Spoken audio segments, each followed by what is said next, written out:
Assalamualaikum warahmatullahi wabarakatuh.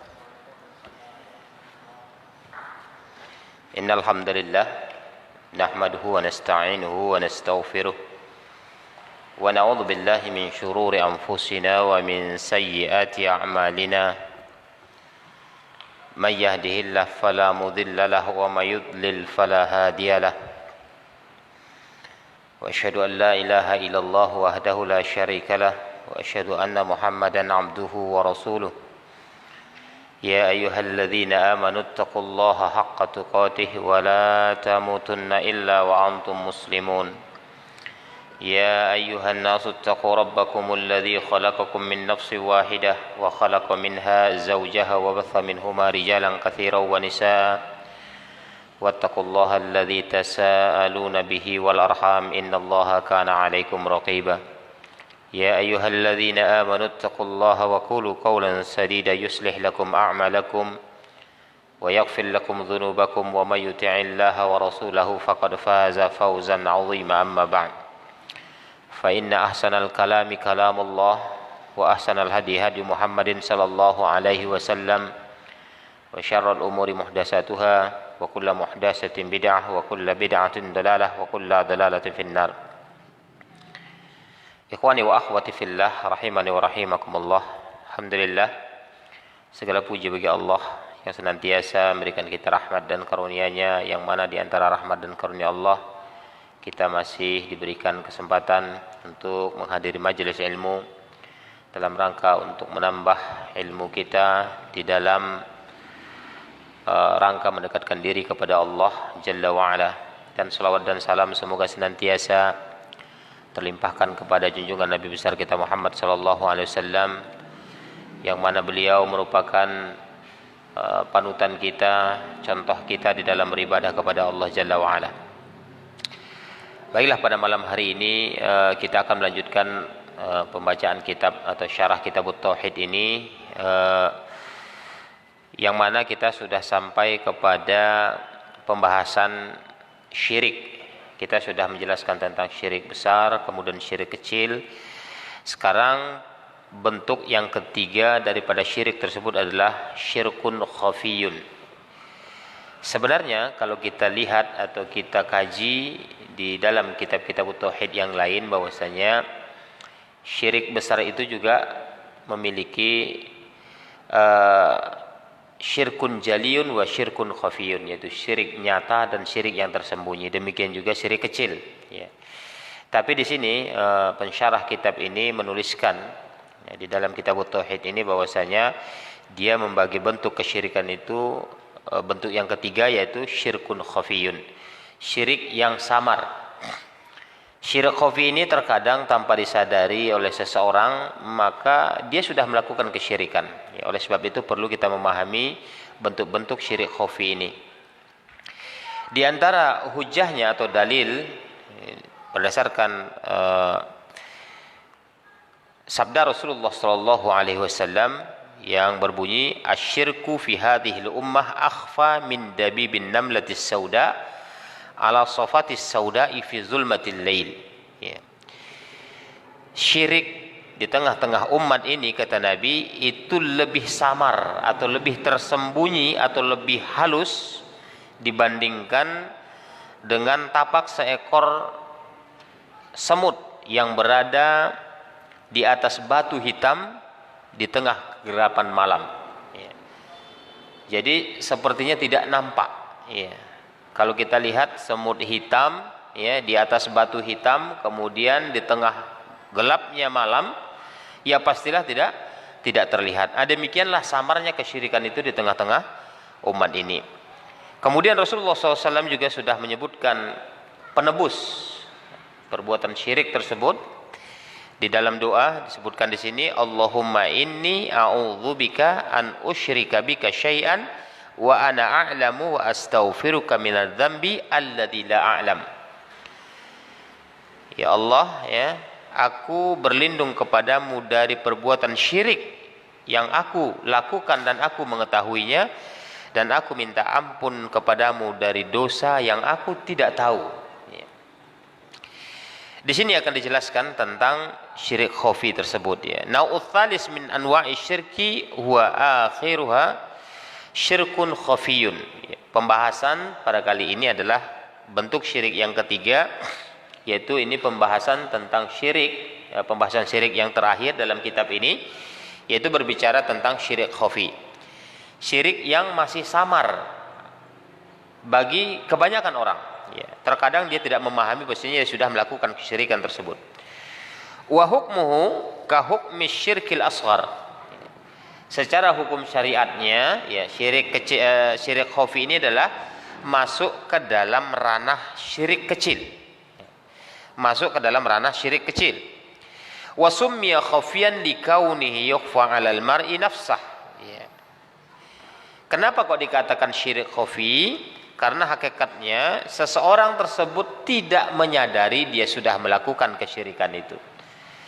Kesyirikan tersebut sudah ia lakukan di dalam ucapannya, di dalam perbuatannya, sementara dia tidak menyadarinya. Demikian halusnya tentang syirik khafi ini. Fadlan an ghairihi, dia saja nggak tahu, apalagi orang lain, kira-kira seperti itu ya. Auli kauni sahibihi yukhfihi anin nas, atau barangkali pelaku kesyirikan ini menyembunyikan atau merahasiakan perbuatan itu di hadapan sesama, di hadapan orang lain. Fala yuttali'u alaihi illa Allahu alladzi la tukhfa alaihi khafiyatan. Ya. Maka tidak seorang pun yang bisa melihat itu melainkan Allah, yang memang Allah tidak ada yang tersembunyi baginya. Allah pasti melihatnya. Tapi kalau manusia nggak bisa melihat itu. Terkadang pelaku syirik khafi ini sendiri pun dia tidak paham bahwasanya sudah masuk ke ranah syirik. Ya, walaupun ini masih kategori syirik kecil yang tidak mengeluarkan diri seseorang dari agamanya, tapi ini perlu diwaspadai. Ya. Kama qad summiya bidzalika aidan syirkul asghar. Ya. Di dalam konteks yang lain disebut juga syirik khafi ini sebagai syirik kecil. Tapi sebagaimana yang kita sebutkan tadi dalam kitab tauhid yang lain disebutkan ada syirkun asghar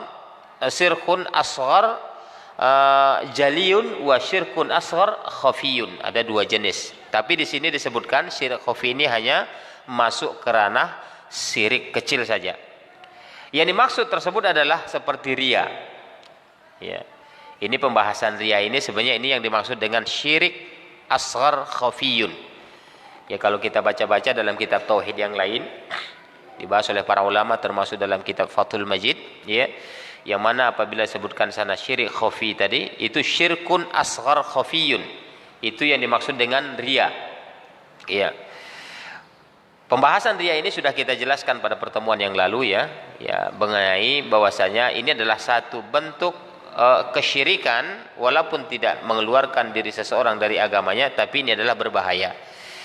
Wa fi hadithi Abi Sa'id Al-Khudri radhiyallahu anhu marfu'an inda Ahmad wa Ibnu Majah. Ya, ada satu riwayat ya yang menjelaskan tentang riya ini bahwasanya ini termasuk syirik kecil dan ini adalah syirik khafi.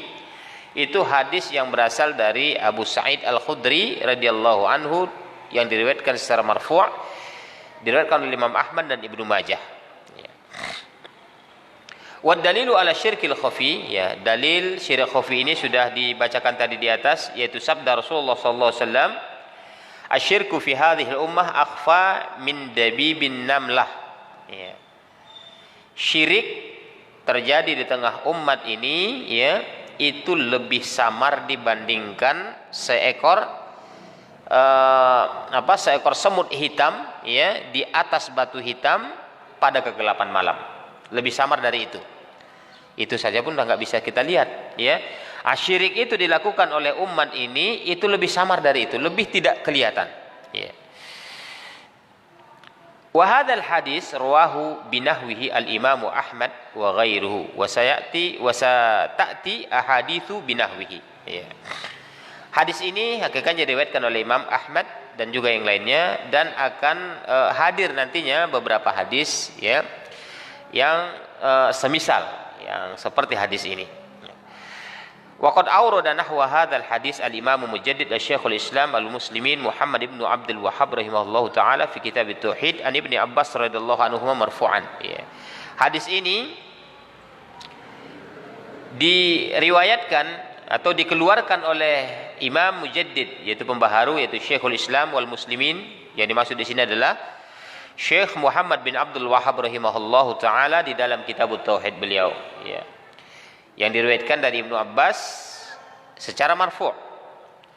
Tentang apa hadis yang dipaparkan oleh Syekhul Islam Muhammad bin Abdul Wahhab ini adalah satu bab yang berbicara tentang fala taj'alu lillahi andada wa antum ta'lamun.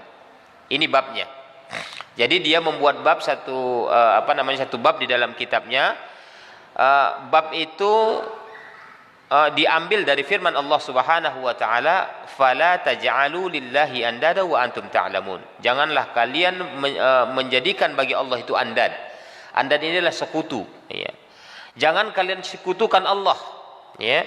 Wa antum ta'lamun, sementara kalian memahami. Ini diangkat oleh beliau satu bab dalam kitabnya yang berbicara tentang al-andad, yaitu tentang penyekutuan seseorang kepada Allah Jalla wa Ala. Ya, ini hadisnya diangkat oleh beliau, yaitu dari Ibnu Abbas. Di sini disebutkan wa an Ibnu Abbas radhiyallahu anhuma fil ayah, ya. Hadis yang diriwayatkan dari Ibnu Abbas yang berbicara ayat tersebut, ya, ayat yang judul bab tadi, ya, yaitu tentang al-andad. Maksudnya adalah asyirku. Maksudnya adalah kesyirikan. Akhfa min dabibin namal ala sofatis sauda'i fi zulmatil lail. Ya. Yang berbicara al-andad di sini maksudnya adalah kesyirikan yang lebih samar dibandingkan seekor semut hitam di atas batu hitam di kegelapan malam. Iya. Lebih samar dari itu. Jadi ayat yang berbicara fala taj'alu lillahi andadan di sini, ya, ini maksudnya adalah syirkun khafiyun, ya. Syirik yang tidak jelas dan itu samar, yang senantiasa dilakukan oleh umat ini. Iya. Wa huwa an taqul, misalnya syirik khafi ini, ya. Tapi kalau dalam kitab tauhid yang lain ini dimaksudkan dengan syirik kecil yang jelas atau syirkun asgharun jaliyun. Tapi di sini disebutkan syirkun asgharun khafiyun. Nah, di antaranya ucapan seseorang, wallahi wahayatuka ya fulan wahayati. Apa katanya? Misalnya ada orang ucapkan, demi Allah, kalau bukan karena kamu hidup aku nggak bisa hidup, misalnya. Ini adalah syirik khafi kalau dalam kitab tauhid ini, ya. Ini dimaksud ucapan seseorang, ucapan yang dilontarkan seseorang dengan ucapan tersebut ini merupakan kesyirikan kepada Allah, ya. Kalau bukanlah karena kehidupanmu aku nggak bisa hidup, ya, aku nggak hidup gitu, ya. Ini wallahi wahayatuka ya fulan wahayati. Ini demi Allah katanya, kalau bukan karena kamu aku nggak hidup, kira-kira seperti itu. Ini adalah syirik khafi. Ini barangkali sering terjadi, ya. Tanpa kita sadari kita sudah mengucapkan sesuatu yang makhluk itu setara dengan Allah Subhanahu wa taala, ya. Apatah lagi makhluk kita lebihkan dibandingkan Allah, ya. Setara saja pun, ya, dalam bentuk ucapan tersebut, maka ini sudah jatuh ke dalam ranah kesyirikan walaupun tidak mengeluarkan pribadi seseorang dari agamanya, tapi ini sangat berbahaya. Wa taqul, misalnya ada ucapan lagi, laula kalimatu hadza la atana al-lusus. Laula kulaibatu hadhihi la atana al-lusus. Ya. Andai kata bukan karena anak anjing yang ada di sini, katanya, di rumah ini, wah, itu maling sudah masuk ke rumah kami. Ya. Ini ucapan ini juga ucapan syirik khafi. Kalau dirasa-rasa itu nggak ada pengaruh apa-apa gitu, ya. Wah, kalau bukan karena anjing ini maling itu sudah masuk, kira-kira seperti itu. Iya. Ini juga bentuk kalimat syirik khafi. Iya. Atau barangkali ada ucapan lain, laulal bittu fil dari la atana lusus, ya. Kalaulah bukan karena suara entok ribut tadi, katanya, ya, maka maling itu pun masuklah, ya, mungkin karena itu gitu. Jadi ini adalah bentuk syirik khafi yang biasa dilakukan oleh umat ini, ya. Mungkin dalam konteks yang lain ucapannya, ya. Tapi apabila ya makhluk kita anggap sesuatu yang berpengaruh ya kepada sesuatu membahayakan kita padahal itu tidak ada pengaruh apa-apa, maka ini bisa jatuh ke dalam syirik khafi. Atau barangkali dengan ucapan ada orang kecelakaan misalnya, sebelumnya dia nabrak kucing tapi dia biarkan, kemudian dia kecelakaan, itu pasti orang bilang itu ya dia akibat dia menabrak kucing tadi dia kecelakaan. Ini juga termasuk syirik khafi. Atau diantaranya barangkali tatoyur, ya. Tatoyur ini percaya kepada suara burung-burung, kemudian kupu-kupu, atau barangkali kucing lagi raupan atau cuci muka, ya raupan arah ke pintu, atau kemungkinan tabrakan tangan kita lagi nyendok sayur barangkali, atau sama-sama mau ngambil nasi. Ini sering terjadi, ya. Ini semuanya adalah bentuk kesyirikan atau syirkun khafi yang mana ini kurang kita sadari, bahkan memang kebanyakan kita yang yang mengucapkan ini tanpa sadar, ya. Kita merasa ini adalah tidak ada pengaruh apa-apa, padahal kita sudah melakukan sesuatu yang mana hal itu tidak ada kaitannya dengan kejadian tersebut, iya.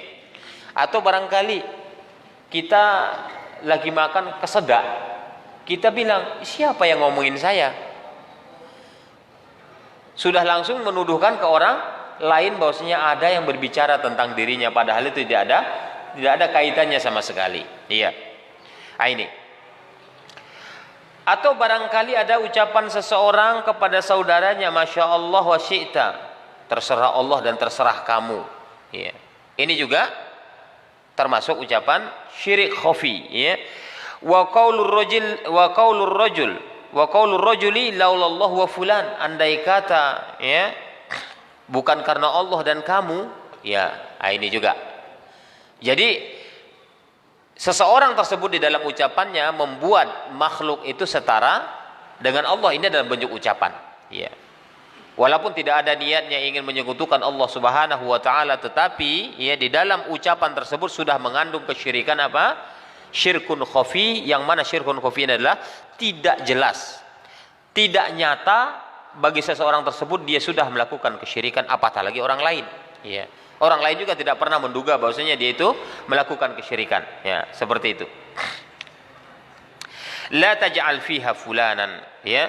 Kita nggak boleh menjadikan di dalam kejadian itu ada makhluk yang berperan. Itu semuanya atas kehendak Allah Subhanahu wa taala, ya. Apabila Allah berkehendak, maka dia akan melakukannya, ya. Jadi tidak ada kaitannya dengan makhluk Allah Subhanahu wa taala.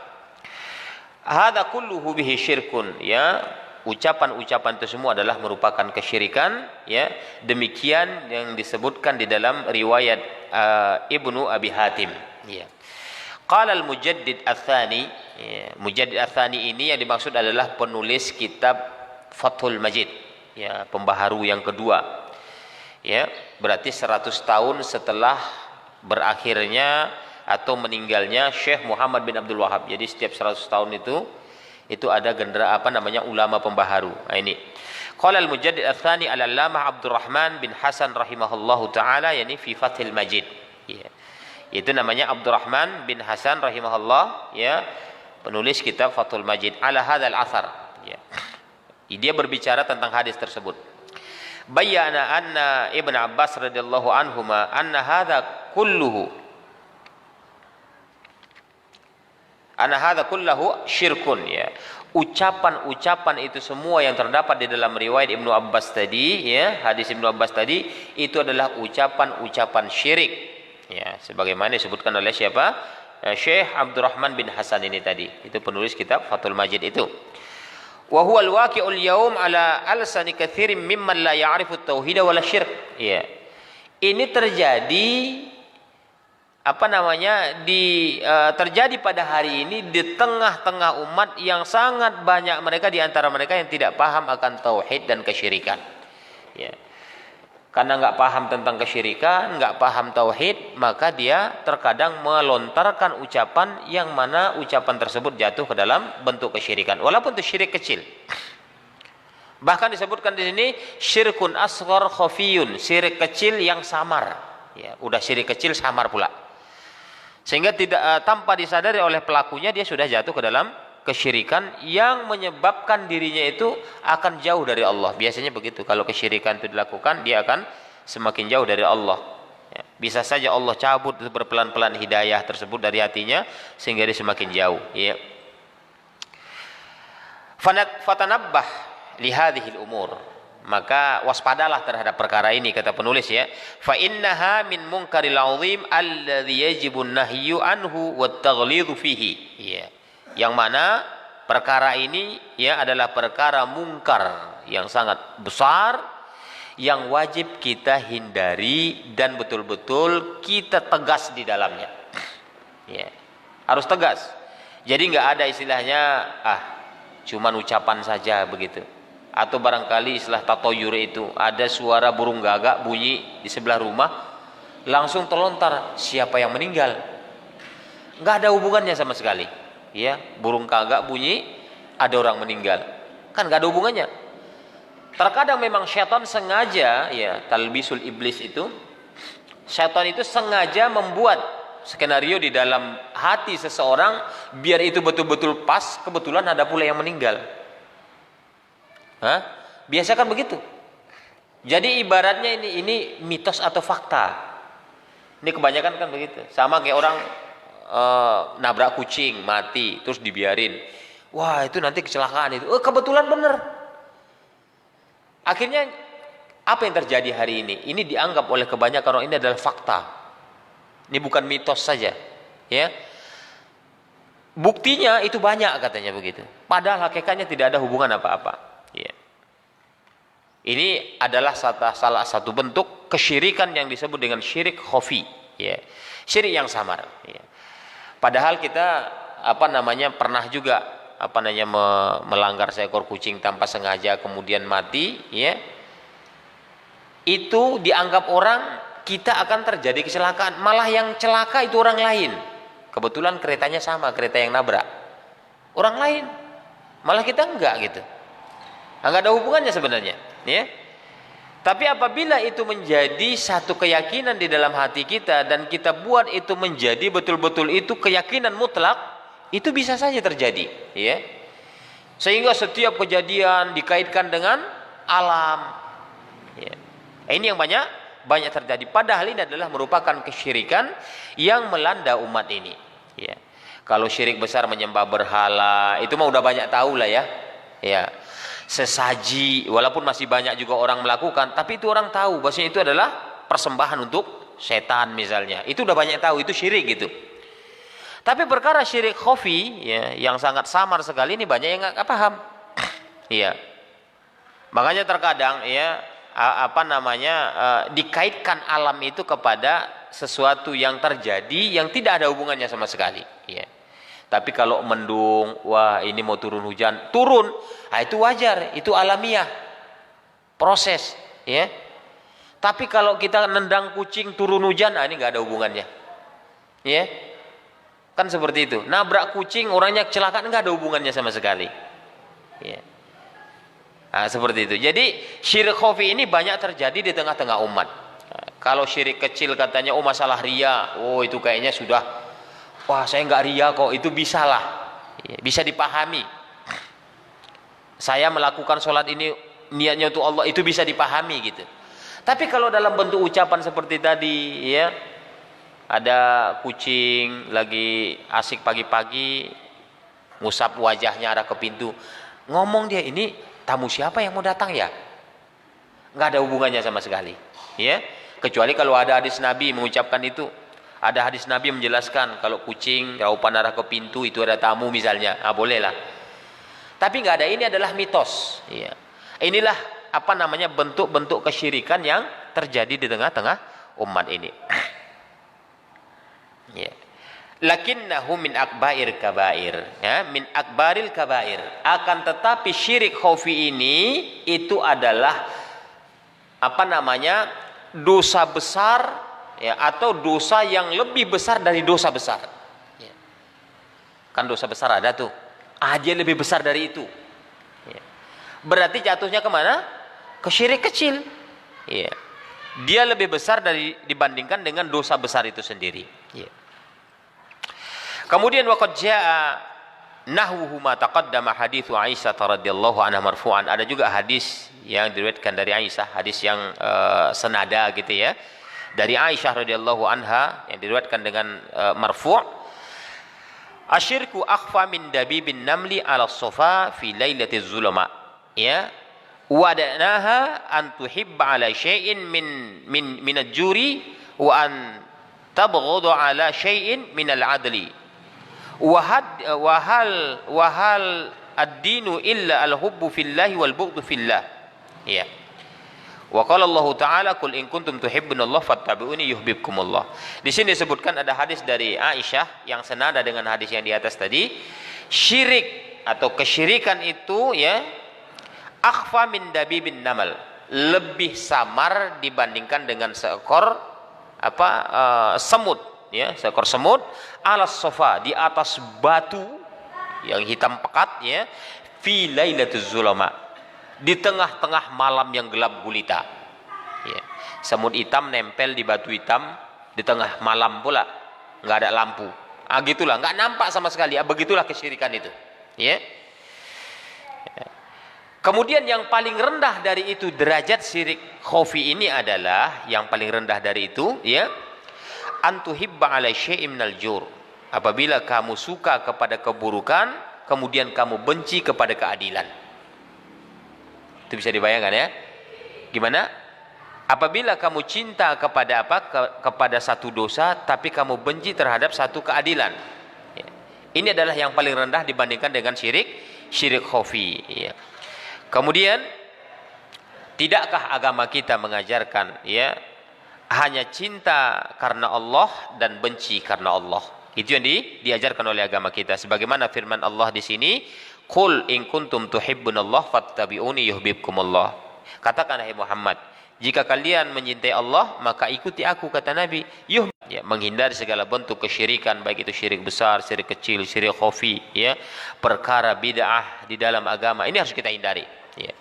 Apabila seseorang juga masih melakukan perkara-perkara yang tidak ada sunnahnya, ya, sementara dia mengatakan cinta kepada Allah, ini mustahil. Ya. Ini ayat terdapat dalam surat Ali Imran ayat ke-31. Hadis ini diriwayatkan oleh Imam Ahmad, kemudian Hakim dan yang lainnya. Sallamahullahu ta'ala wa faddalahu alaihi. Ya. Kalau sudah seperti ini derajatnya kesyirikan itu, sudah jelas betul-betul samar, halus, sulit, maksudnya sulit dipahami, ya, sulit dilihat, ya, sulit dirasakan, ya, maka ini sangat sedikit sekali lah orang selamat darinya. Sedikit, sangat sedikit orang yang bisa selamat darinya, melainkan orang yang Allah selamatkan dia, yang Allah beri keutamaan dia. Ya.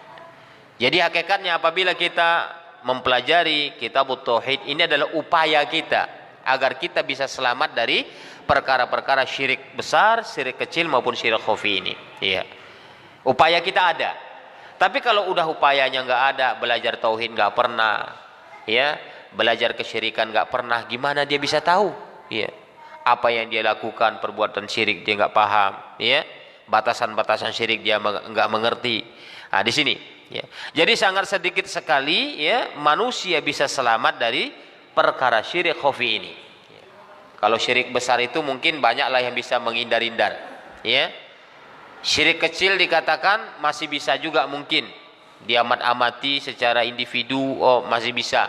Tapi kalau syirik khafi tanpa disadari, ucapan sudah mempengaruhi dirinya. Kejadian alam sudah bisa mempengaruhi dirinya. Dia terjerembab ke dalam kesyirikan atau syirkun khafi ini. Ya.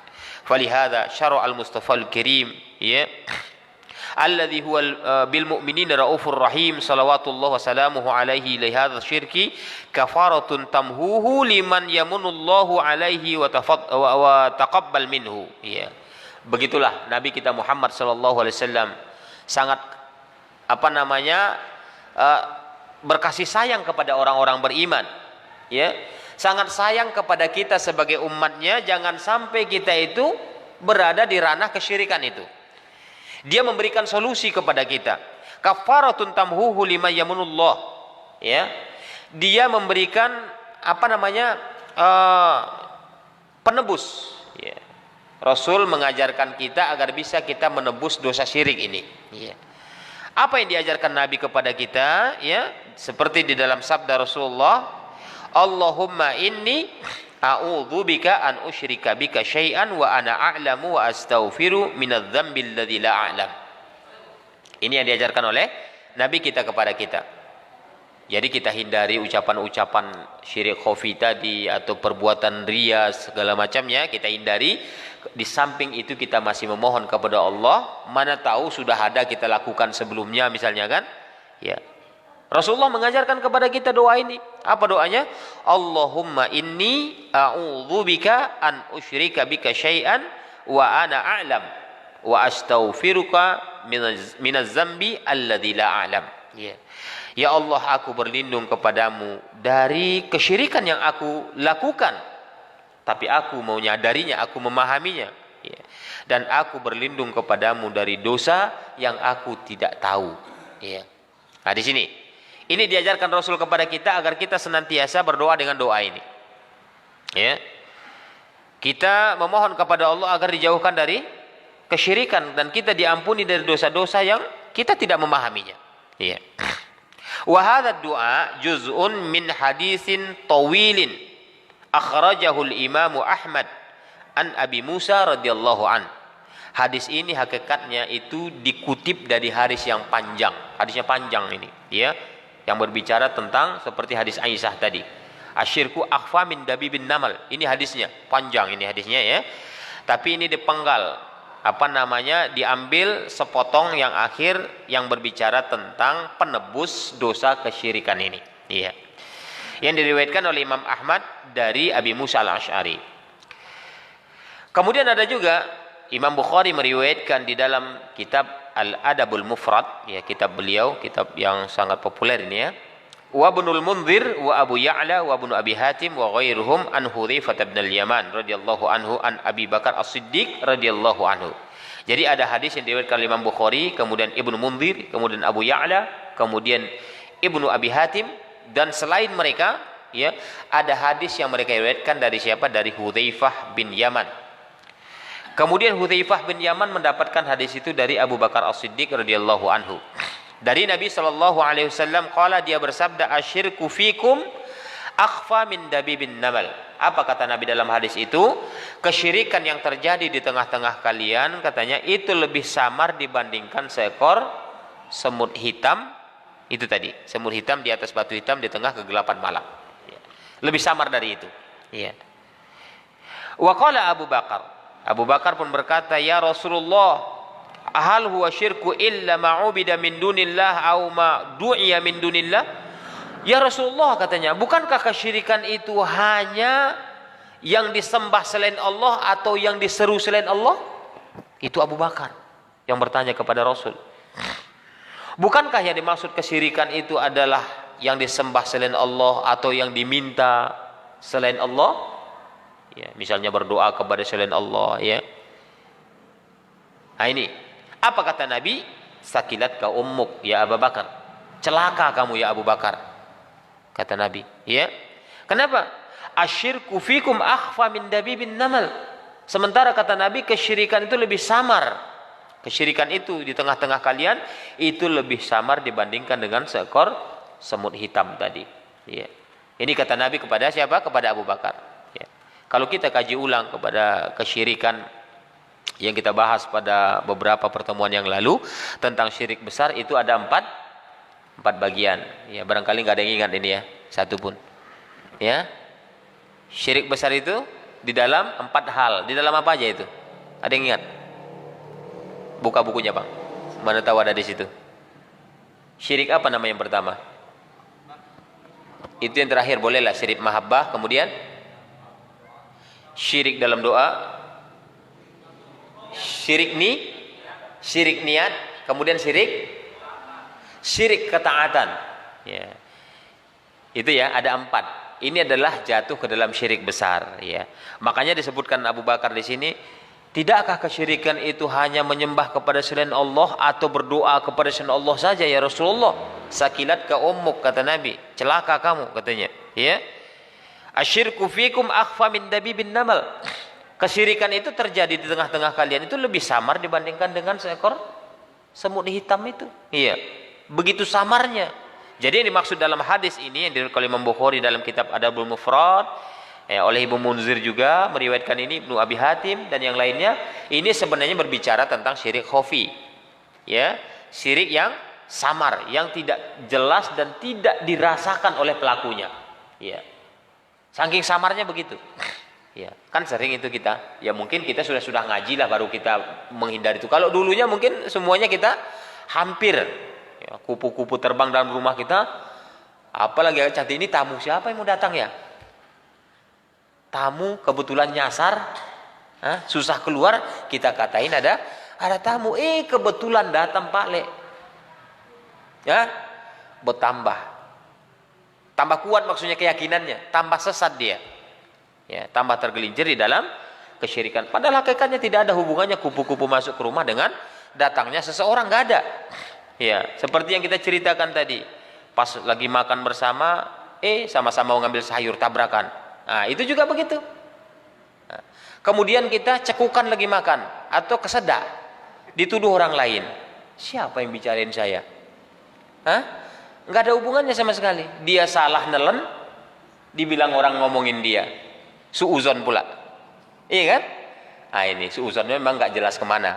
Tapi jelas sudah menuduhkan makhluk Allah ada ikut andil di dalam perkara yang terjadi terhadap dirinya. Padahal itu adalah atas kehendak Allah, takdir Allah Subhanahu wa taala yang tidak ada hubungannya sama sekali dengan makhluk. Ya. Tayyib. Ya. Kemudian apa kata Nabi tadi ya, asyirku fikum akhfa min dabibin namal, ala ukhbiruka biqauli yudhibu sigharuhu wa kibarahu au qala saghiruhu wa kabirahu, qala bala, qala taqulu kulla yawmin salatu marat Allahumma inni a'udzubika an usyrika bika wa ana a'lam wa astaghfiruka lima la a'lam. Apa katanya? Maukah kamu aku ajarkan, kata Nabi kepada Abu Bakar ini ya, maukah kamu aku ajarkan yang bisa menghilangkan atau menghapuskan dosa kecil itu ataupun dosa besarnya? Ya. Kemudian Abu Bakar pun mengatakan, bala ya Rasulullah, mau ya Rasulullah. Kemudian Nabi mengatakan dalam hadisnya, maka ucapkanlah setiap hari 3 kali. Setiap hari 3 kali kayak makan obat nih ya. Ya. Setiap hari 3 kali. Apa yang mau diucapkan? Allahumma inni a'udzubika an usyrika bika wa ana a'lam. Ya Allah, aku berlindung kepadamu dari kesyirikan yang aku lakukan dan aku sadar, aku tahu. Ya. Wa astaghfiruka lima la a'lam, dan aku minta ampun kepadamu dari sesuatu yang tidak aku ketahui, dari dosa yang tidak aku ketahui. Ya ini sepertinya butuh ditulis sebenarnya nih ya, ditulis papan tulis baru bisa dihafal. Nah, ini kebetulan azan ya, mungkin nanti akan kita lanjutkan. Kita tutup sementara waktu majelis kita dengan doa kafatul majelis. Subhanakallahumma bihamdika asyhadu an la ilaha illa anta astaghfiruka wa atubu ilaik.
الله أكبر.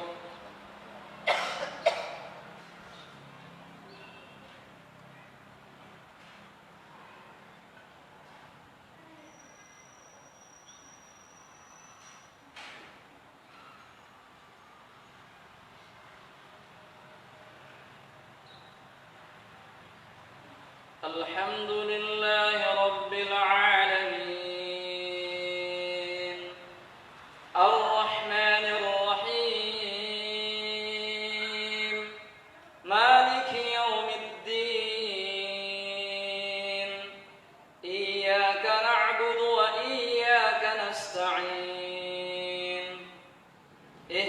الصراط المستقيم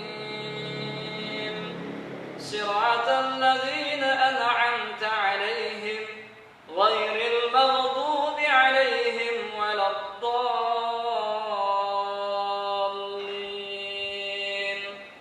آمين.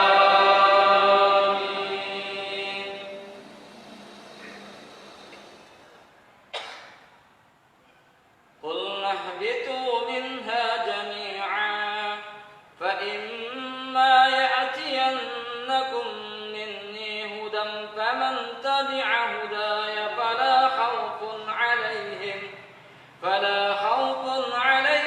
ولا هم يحزنون والذين كفروا وكذبوا بآياتنا أولئك أصحاب النار هم فيها خالدون.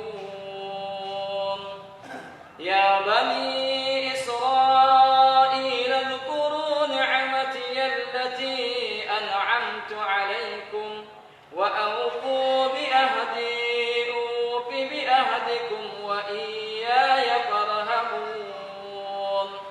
وآمنوا بما أنزلت مصدقا لما معكم ولا تكونوا أول كافر به ولا تشتروا بآياتي ثمنا قليلا وإياي فاتقون.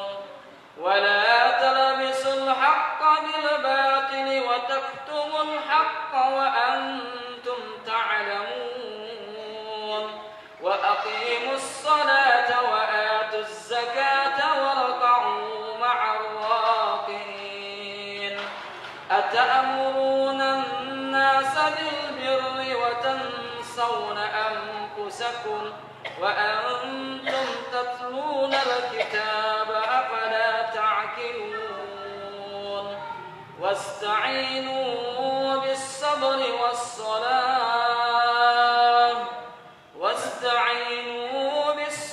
والصلاة وإنها لكبيرة إلا على الخاشعين الذين يظنون أنهم ملاقو ربهم وأنهم إليه راجعون.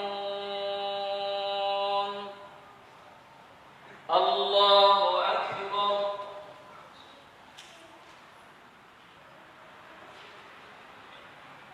سمع الله لمن حمده. الله أكبر.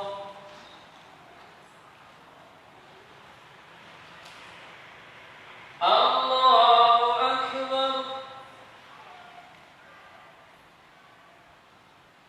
الله أكبر.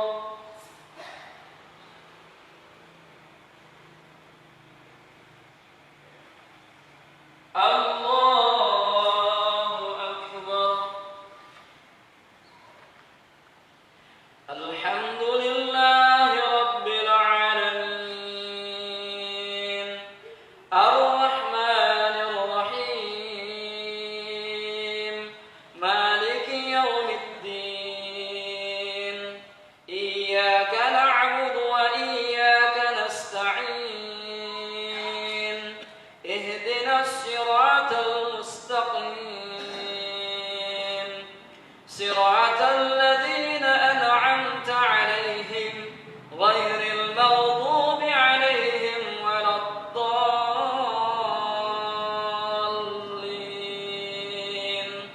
آمين.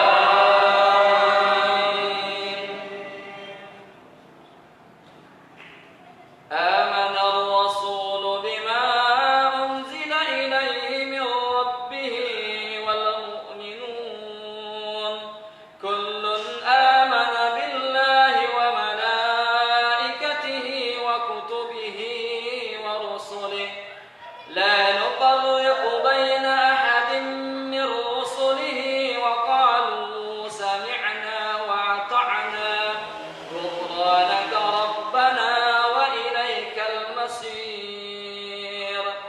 لا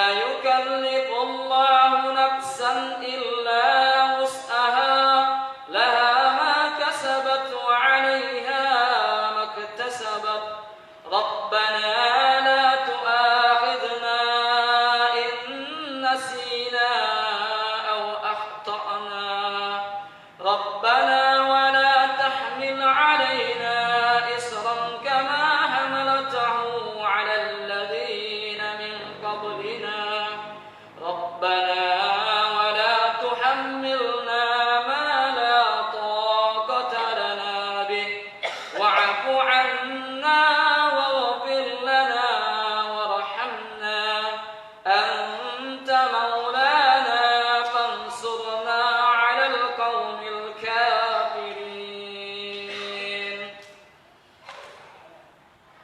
الله أكبر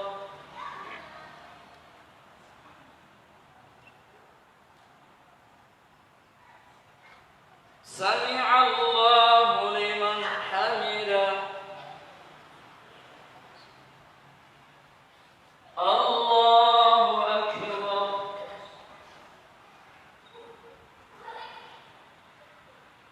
الله أكبر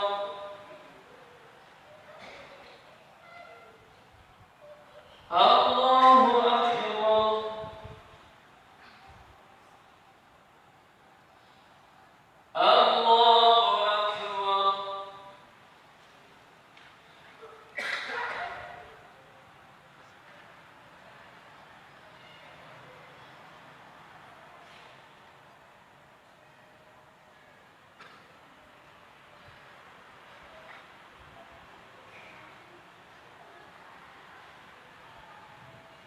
الله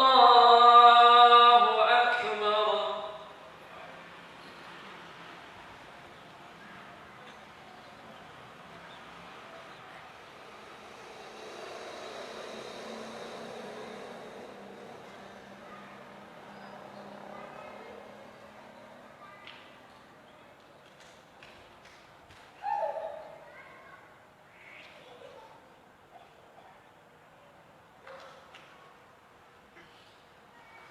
الله أكبر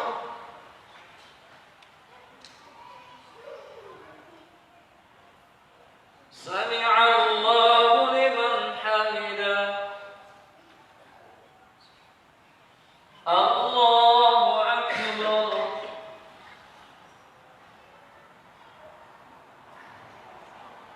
الله أكبر الله أكبر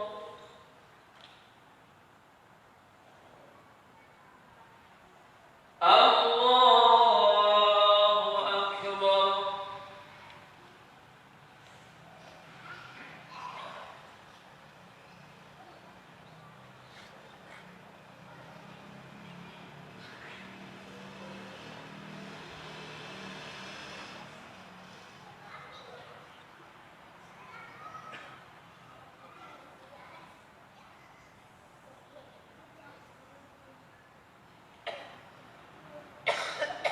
الله أكبر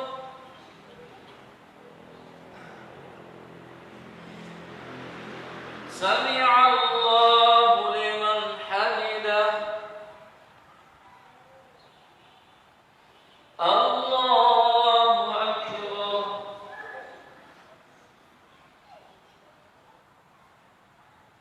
الله أكبر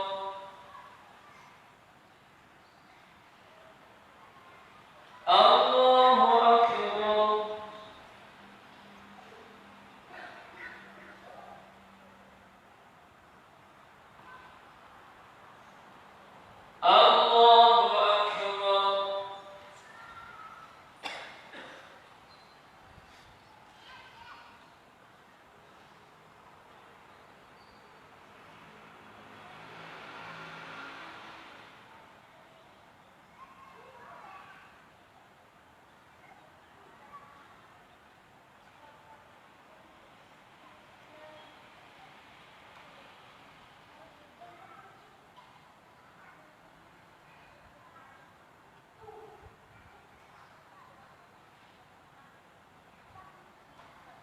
السلام عليكم ورحمة الله. السلام عليكم.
Bismillahirrahmanirrahim.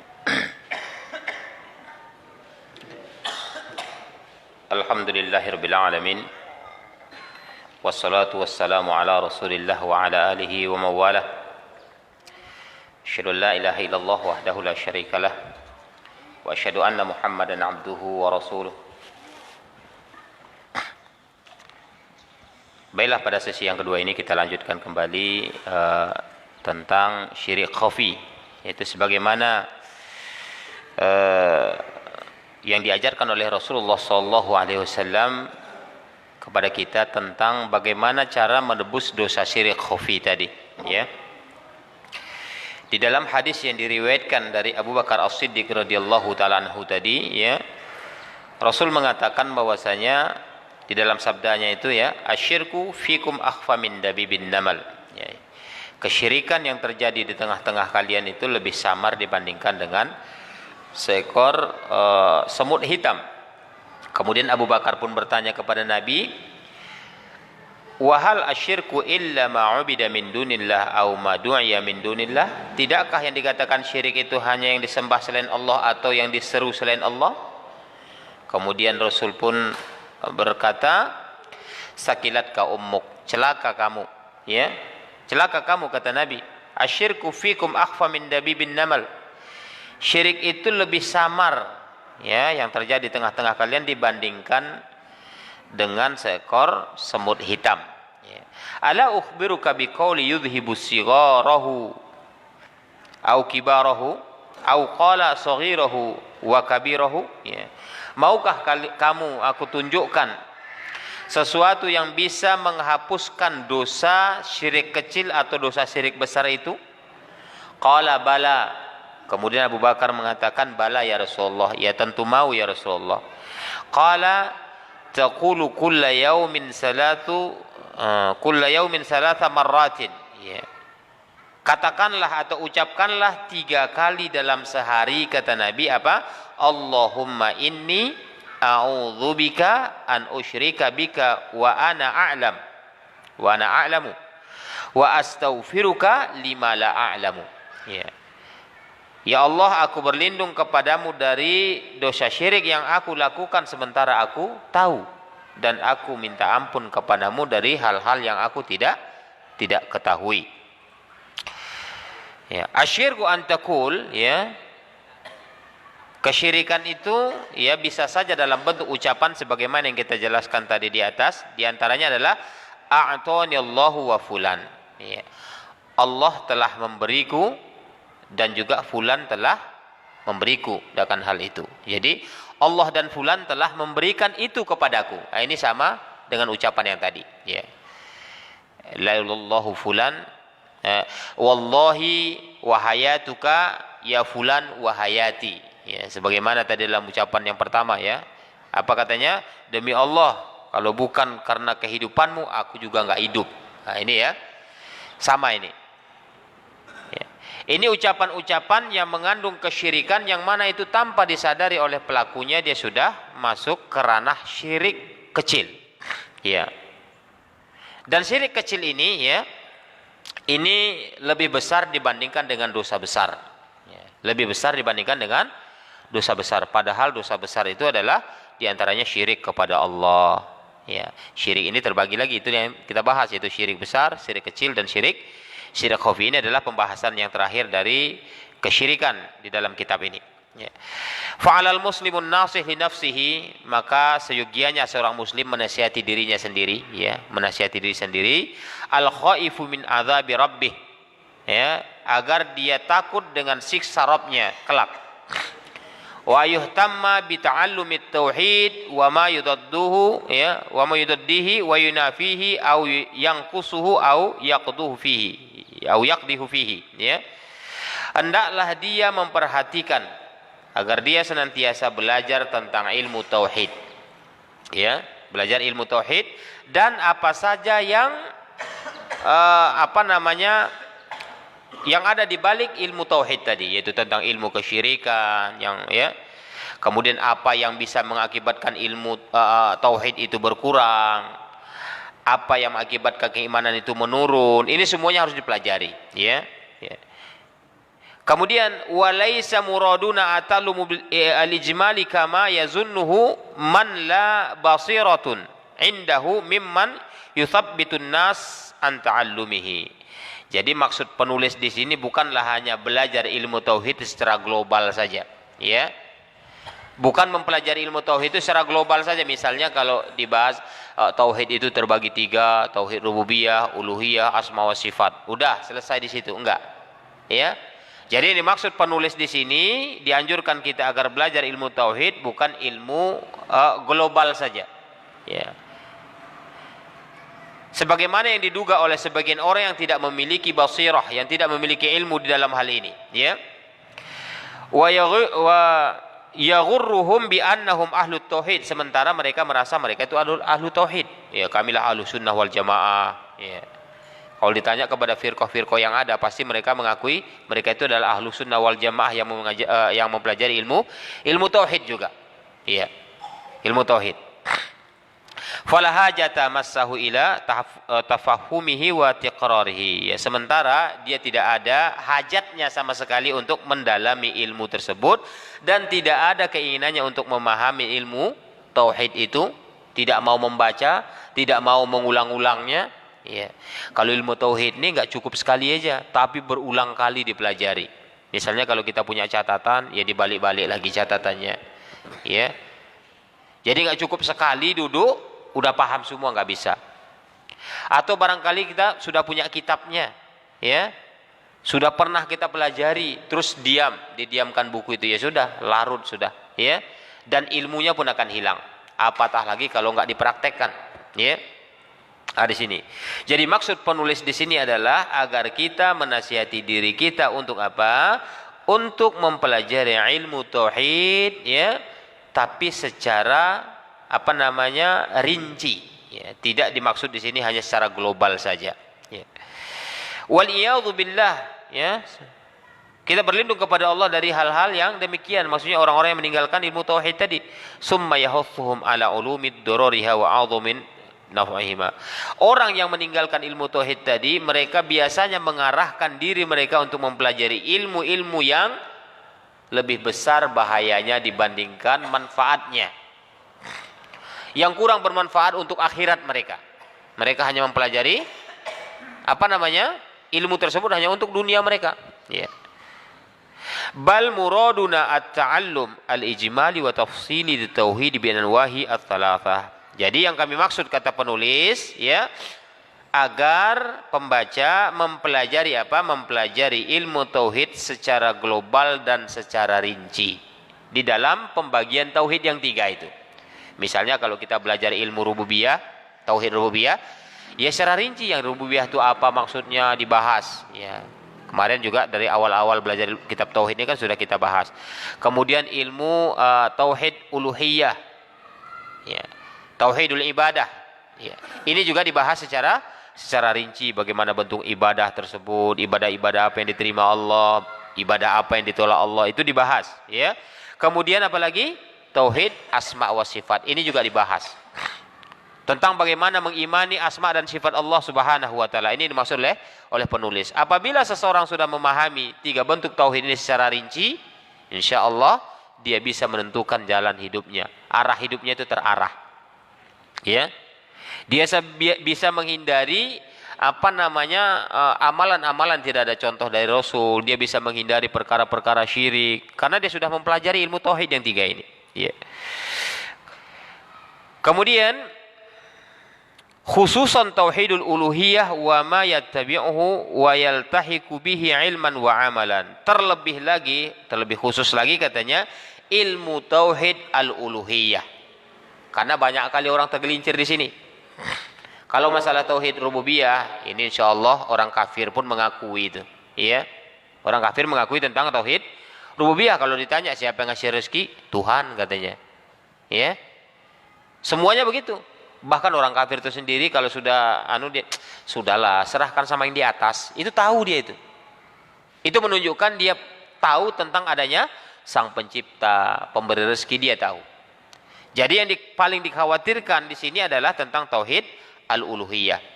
Ketika seseorang memalingkan peribadatannya kepada siapa? Kepada selain Allah, maka tergelincirlah dia di dalam tauhid al-uluhiyah ini, yaitu tauhidul ibadah. Ya, oleh sebab itulah di sini terlebih khusus lagi kita mempelajari tauhid al-uluhiyah, ya, dengan segala bentuk yang bisa mengarahkan kita memahami tauhid itu serta bisa mengamalkan di dalam kehidupan kita. Ya. Jadi nggak cukup mengilmui saja. Ya.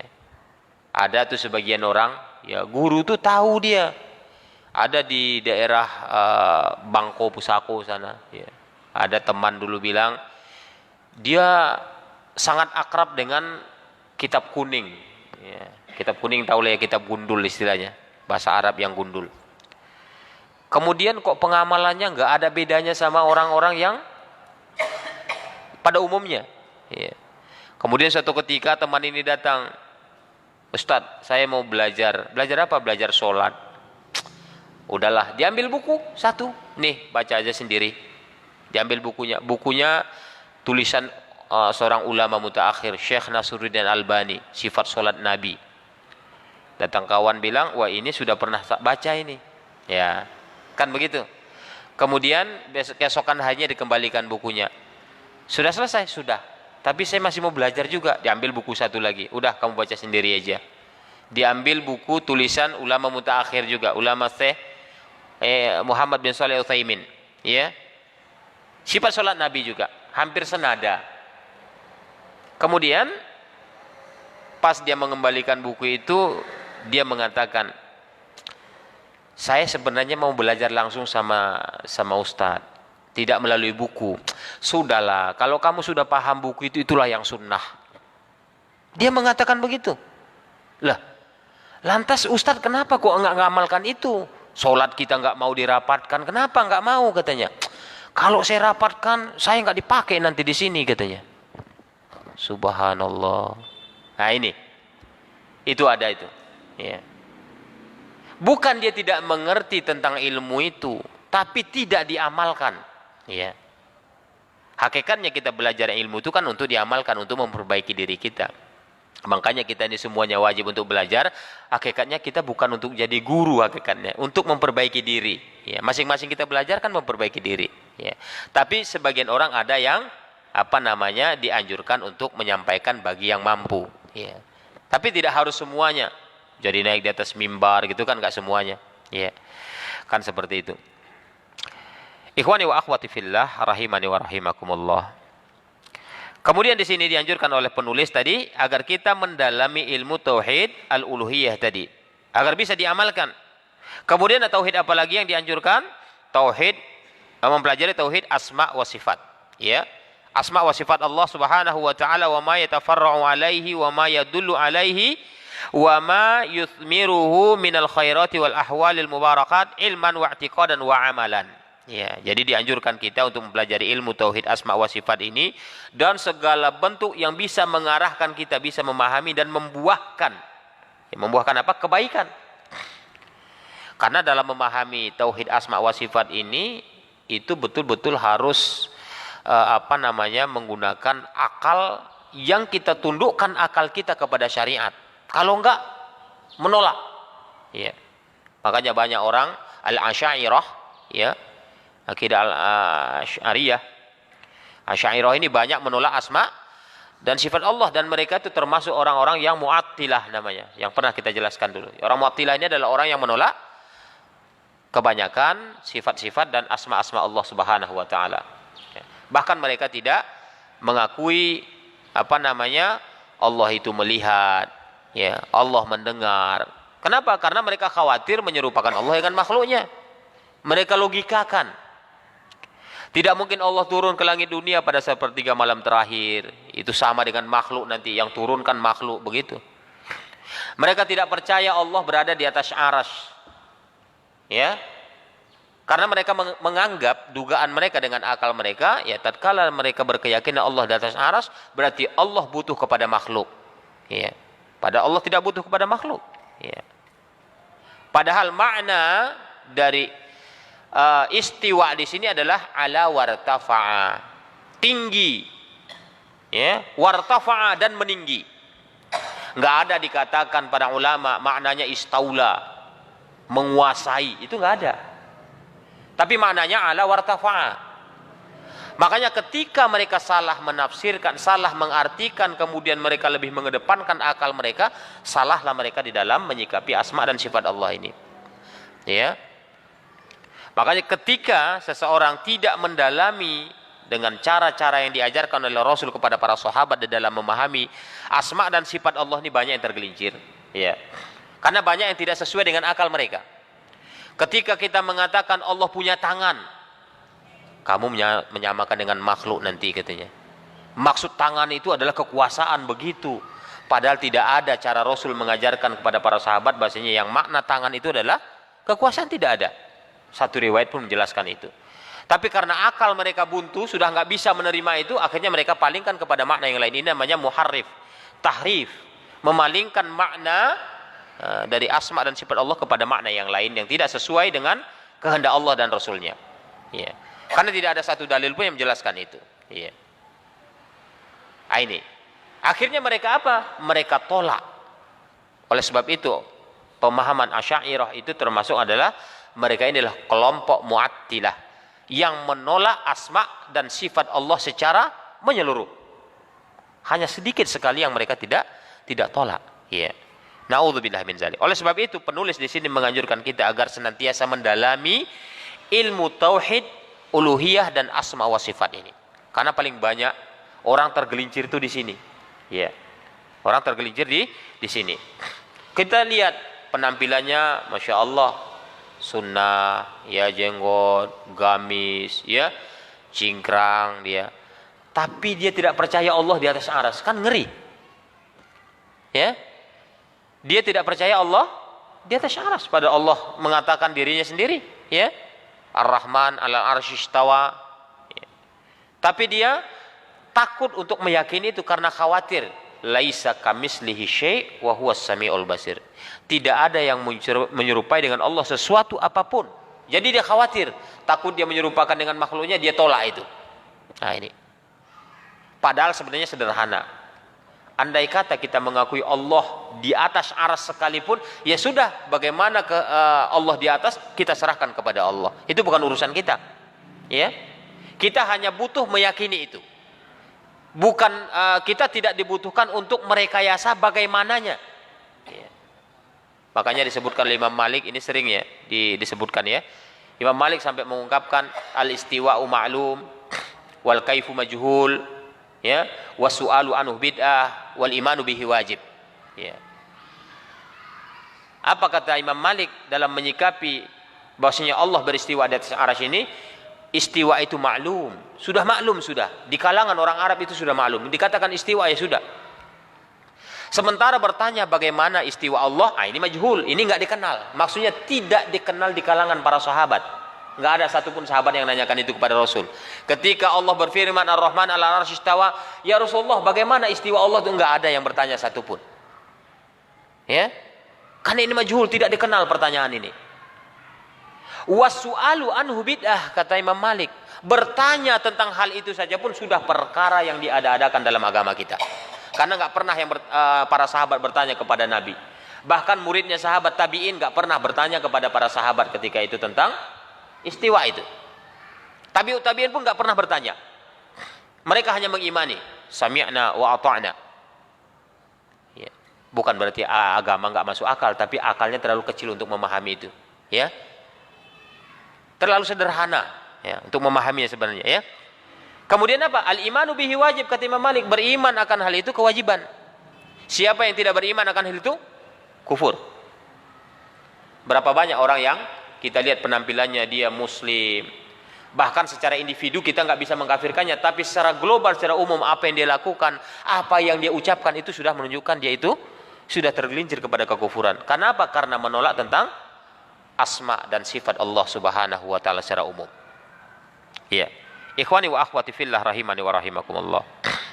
Ini yang dianjurkan oleh penulis agar kita senantiasa mendalami, membahas, mempelajari tentang ilmu tauhid al-uluhiyah dan tauhid asma dan sifat Allah Subhanahu wa taala.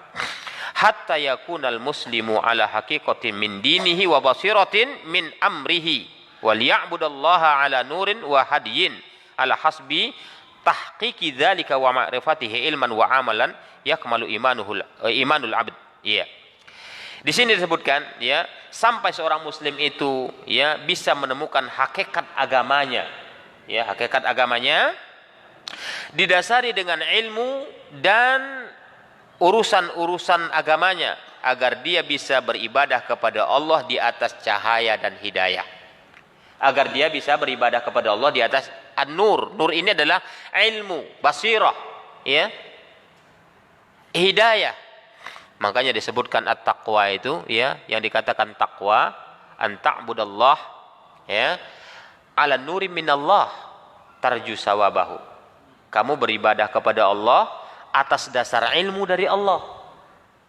Untuk apa? Mengharapkan ganjarannya. Itulah yang taqwa. Ya. Antat turuka ma'siyatullahi ala nuri minallahi takhafu adzabahu. Kamu meninggalkan maksiat kepada Allah atas dasar ilmu juga dari Allah. Karena takut dengan azab Allah. Jadi kalau beribadah kepada Allah itu ya dengan ilmu dari Allah. Nggak bisa istilahnya ilmunya dari orang lain. Saya beribadah nih, tapi dengan cara saya sendiri, bukan cara yang disyariatkan Allah. Ya, ditolak. Ya, sama kayak kita beli kereta gitu. Ada buku panduannya, tapi kita beli keretanya Honda, diambil buku panduan Yamaha. Nggak cocok. Beda nanti. Kan begitu. Kita mau beribadah kepada Allah, ya harus panduannya dari Allah. Nggak bisa kita buat sendiri, ya. Nah, seperti itu. Oleh sebab itu di sini waliya'budullaha ala nurin wa hadiyin. Tujuannya apa tadi? Agar dia bisa beribadah kepada Allah atas dasar ilmu dan hidayah Allah Subhanahu wa taala, ya. Sehingga terwujudlah hakikat ya agama yang dia pegang tersebut ya sesuai dengan yang dikehendaki Allah dan Rasulnya ya, baik secara ilmu, amal, maka sempurnalah iman seorang hamba tadi ya. Wa yazdadu yaqinuhu, dan bertambah kuatlah keyakinannya. Bertambah. Biasanya kalau ilmu yang benar diyakini ya, diamalkan, akan tambah kuat dia. Kita kan sebenarnya sudah berilmu terkadang dalam satu hal, tapi kurang ya yakin. Justru karena kurang yakin inilah mengakibatkan kita kurang ikhlas, karena nggak yakin. Ya kan? Misalnya kita kan sudah percaya dan yakin kalau kita memberikan satu kebaikan Allah akan lipatkan 10. Yakin kita itu, ilmunya yakin ya. Yakin 100%. Bahkan dilipat gandakan menjadi 700 kali lipat. Itu Allah sendiri. Itu secara ilmu kita semua yakin, percaya itu. Tapi ketika kita memberikan misalnya sedekah misalnya ini. Sedekah. Kita mau menyedekahkan uang 100.000. Yakin nggak kita diganti ini nanti dengan 1 juta? Karena 10 kali lipat kan? Biasanya agak muter-muter dulu. Ya betul nggak nih? Betul nggak nih? Ini berarti kurang mantap keyakinannya. Makanya nggak ikhlas dia. Udahlah, yang 500 rupiah aja lah. Akan begitu jadinya. Akibat apa? Dia sudah yakin, tapi yakinnya itu setengah. Ilmunya sudah dapat, keyakinan setengah, akhirnya tidak ikhlas jadinya beramal. Kurang ikhlas jadinya. Karena kurang yakin tadi. Nah, di sini disebutkan ya, wa yazdadu yakinuhu, sehingga keyakinan itu bertambah ketika ilmu itu ya diamalkan. Makanya kadang kalau orang-orang ngetes keyakinan itu, ibu yakin diganti dengan lebih baik dari itu ya, coba sedekahkan keretanya. Waduh, ya, tapi ini keterlaluan, ya. Kita dipaksa untuk mengikhlaskan itu memang susah. Ya. Tapi ini adalah menunjukkan bahwasanya ketika kita mengilmui itu, ya, kadang keyakinan kita dengan ilmu itu masih setengah-setengah. Ya, perlu kita perbaharui terus keimanan kita akan hal itu agar tumbuh keyakinan yang kuat ketika kita beribadah itu ikhlas. Nah, ketika keikhlasan itu sudah sampai kepada klimaksnya, di situ Allah akan memberikan apa yang kita minta.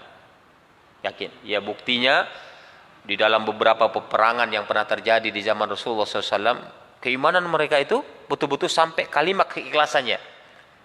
Di situ Allah turunkan pertolongan, ya. Di situ Allah berikan apa yang mereka harapkan, ya, seperti itu. Jadi tingkat keikhlasannya yang sudah sampai klimaks yang tertinggi, ya. Karena terkadang kita meyakini itu masih setengah-setengah, akhirnya kurang ikhlas di dalam melakukan perbuatan tersebut, ya. Kemudian wa akhirul kalam, ya, raji akhirul kalam ala nau'i tsani min anwa'it tauhid, ya, kita berbicara katanya kembali kepada bentuk yang kedua dari tauhid, ya, yaitu tauhid al-uluhiyah tadi, tauhidul ibadah. Fata'ammal kalamu Syekhul Islam Mujaddid rahimahullahu taala wa kalamul Imam Al-Allamah Ibnu Qayyim rahimahullahu taala wa la tatrukul haqqa liqillatis salikin, ya. Apa katanya? Jadi coba kita amati, ya, kita perhatikan ucapan Syekh Mujaddid rahimahullahu taala, yaitu Syekh Muhammad bin Abdul Wahhab, kemudian juga ucapan Al-Allamah Ibnu Qayyim rahimahullahu taala. Apa katanya? Wala tatrukal haqqa liqillatis salikin. Jangan kau tinggalkan kebenaran itu walaupun sedikit orang yang lewat di situ. Enggak usah mundur pula kau karena enggak banyak orang yang di situ gitu. Ya. Kalau itu sudah kebenaran walaupun sedikit, ayo tancap gas sajalah. Ya. Jadi kita kalau beragama itu bukan karena banyaknya orang, kan begitu, ya, tapi karena kebenarannya. Itu disebutkan oleh Ibnu Qayyim tadi rahimahullah, wala tatruka al-haqqa liqillatis salikin. Enggak usah kau tinggalkan pula kebenaran sudah kau yakin itu, katanya. Walaupun sedikit orangnya. Ya. Ini karena sedikit ragu-ragu pula dia. Ya. Kayaknya kurang benar, sedikit kali kayaknya ngikut. Padahal itu sudah benar gitu. Enggak usah pula kita mundur. Wala taghtarru bil batil likathratil halikin, ya. Jangan pula kau terjerembab kepada kebatilan karena banyaknya orang binasa. Ikut pula kita kebinasaan orang tuh. Ikut-ikutan akhirnya kita ikut menjadi binasa. Bal utlubul ilma an-nafi' ala jaddatis salafis salih. Akan tetapi ini nasihat ini, ya. Akan tetapi tuntutlah ilmu yang bermanfaat itu, ya, sebagaimana orang-orang salafus soleh memberikan juhud mereka, semangat mereka, ya. Tuntutlah ilmu itu, khususon ilmu tauhid bi anwa'ihi wa ma'rifati andadihi, ya. Khususnya mempelajari ilmu tauhid dan macam-macam tauhid tadi, kemudian mengenal ilmu yang dibalik itu, ya. Kalau tauhid lawannya syirik, kan begitu. Ilmu kesyirikan pun dipelajari, bukan berarti kita untuk melakukan, tapi untuk menghindarinya. Ya. Ini nasihat dari para ulama, ya, yang mana kita harus mengerahkan semua potensi yang ada dalam diri kita untuk mempelajari ilmu tauhid ini. Karena ini adalah ilmu yang tertinggi. Ya. Orang sekelas apapun dia udah dapat gelar doktor sekalipun dari luar sana, tapi umum dia sendiri pun ngakui bahasanya nggak ada apa-apanya. Kenapa? Karena ilmu yang dia pelajari itu tidak ada hubungannya dengan akhiratnya. Tapi ketika ilmu tauhid dia pelajari, ini hubungannya dengan akhirat kita. Ya, mudah-mudahan bermanfaat apa yang disampaikan pada kesempatan ini. Ya, lebih dan kurangnya namun maaf. Ya, sebelum kita tutup ini ada pertanyaan.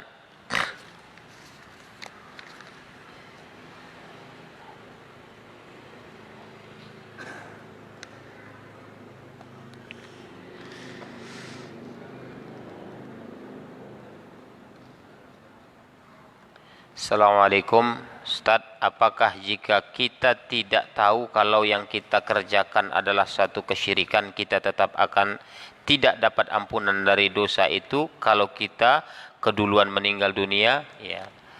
Kalau nggak tahu, ini di luar kemampuan kita, ya. Ya. Tapi ketidaktahuan kita ini, apakah kita karena memang tidak belajar? Ya.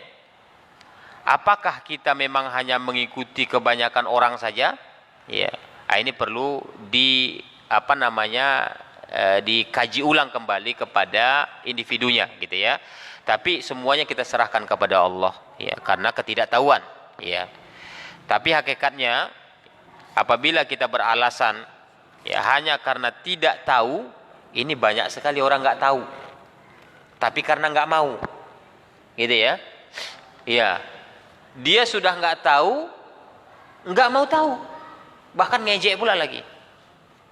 Orang belajar tauhid ngejek pula lagi dia. Nah, ini banyak itu. Apa yang kan pelajari itu katanya? Semuanya salah katanya. Hah? Disalah-salahkan kita kan begitu. Nah, ini tapi walaupun begitu kita serahkan kepada Allah bagaimana penghukuman Allah kepada orang yang memang tidak tahu perbuatan itu adalah perbuatan syirik. Allahu taala alam, ya. Sama dengan orang primitif. Kita bicara sekarang hari ini. Primitif itu kalau dia meninggal gimana? Di neraka atau di mana itu? Apakah dia tergolong orang jahiliyah? Enggak. Enggak ada zamannya sekarang zaman jahiliyah. Karena setelah diutusnya Nabi tidak boleh lagi ada yang namanya jahiliyah. Mereka saja yang konyol, tidak mau belajar, malah enggak mau bermasyarakat. Ilmu berkembang mereka enggak ngerti. Iya. Apakah mereka dikatakan, oh itu kurunul fatrah, itu adalah kurun di mana belum ada nabi diturunkan kepada mereka? Enggak bisa, ke neraka itu. Ke neraka itu. Jadi enggak bisa alasan, oh mereka kan enggak tahu. Dia yang enggak mau tahu, enggak mau keluar dari situ. Hah? Ada satu daerah tuh di tengah-tengah kota Jakarta itu, ya. Itu ada. Itu siapa namanya? Badui itu disebutkan oleh Presiden Soekarno dulu. Orang Badui sampai hari ini nggak mau bermasyarakat. Walaupun sebagian sudah berpakaian. Taunya ya panen pisang, nanti datang orang dijualnya. Ya udah gitu aja kehidupannya. Nggak sekolah. Apakah bisa kita hukumi? Oh mereka itu kan seperti kurunul fatrah. Kurunul fatrah itu adalah kurun atau di mana masa yang mana antara nabi dengan satu nabinya. Jadi tidak ada syariat di antara itu. Mereka tuh terbebas. Oh enggak bisa. Setelah diutusnya Nabi kita Muhammad sallallahu alaihi wasallam tidak ada yang namanya jahiliyah. Enggak ada dikatakan, ya dia kan enggak tahu. Yang hakikatnya bukan enggak tahu, enggak mau belajar. Iya. Tapi walaupun gitu kita tidak menghukumi orang, ya kita hanya serahkan kepada Allah bagaimana bentuk hukuman yang diberikan Allah kepadanya. Ya, Allah taala alam.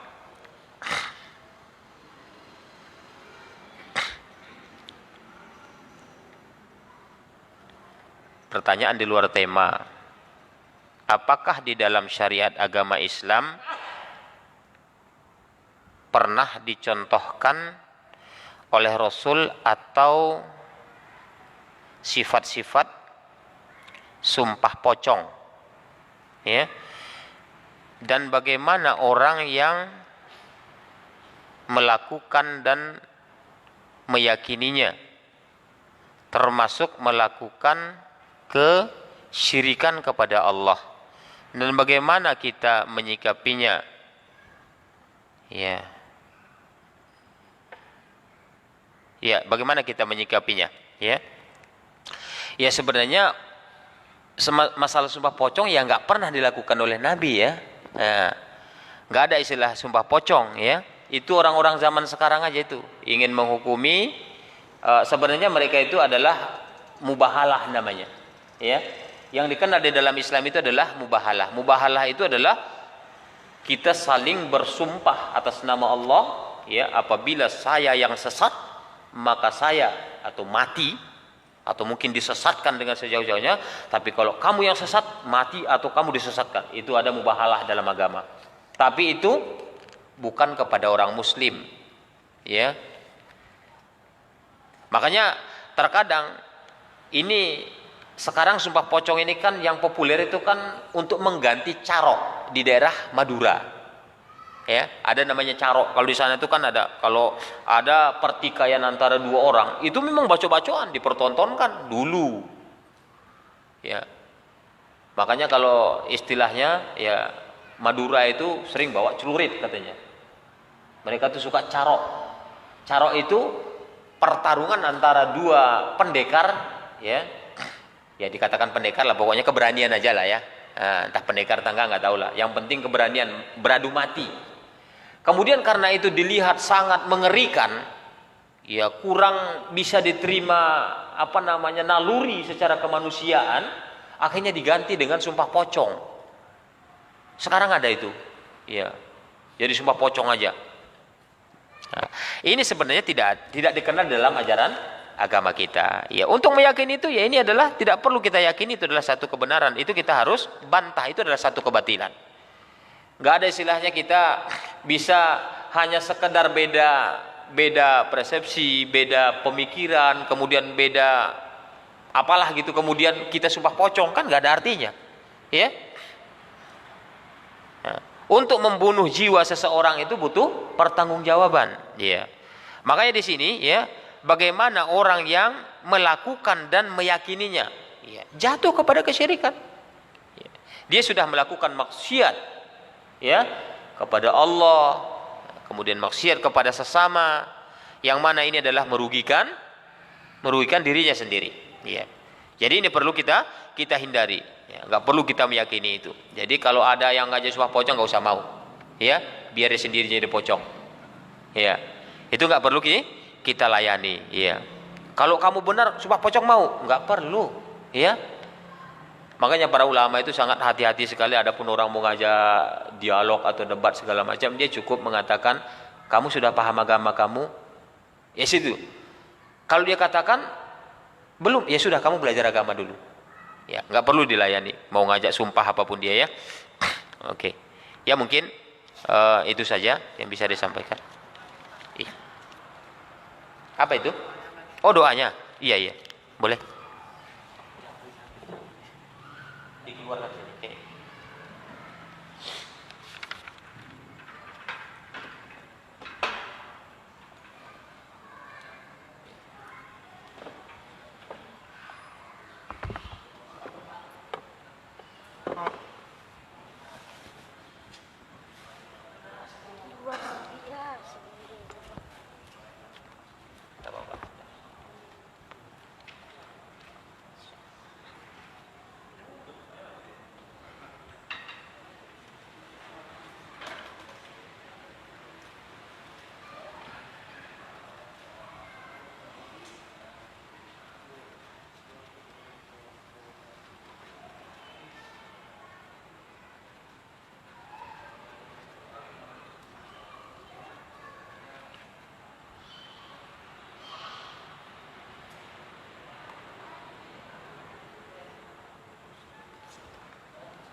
Allahumma inni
Ini dalam hadis yang pernah kita bacakan yang dibaca tiga kali dalam hari ya. Baca 3 kali. Ya.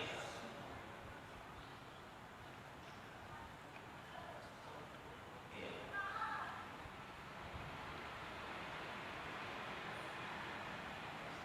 Salafu marwah ya.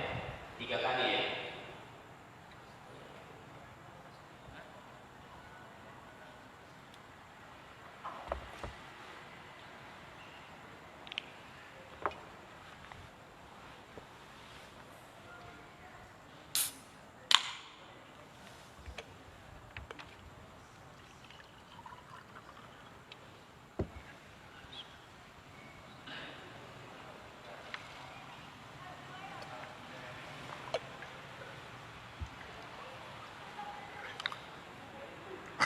Ya, mungkin kita cukupkan sampai di situ. Kita tutup untuk yang kedua kalinya majelis ilmu kita dengan doa kafaratul majelis. Subhanakallahumma wa bihamdika asyhadu an la ilaha illa anta astaghfiruka wa atubu ilaik. Wal afu minkum. Wassalamualaikum warahmatullahi wabarakatuh.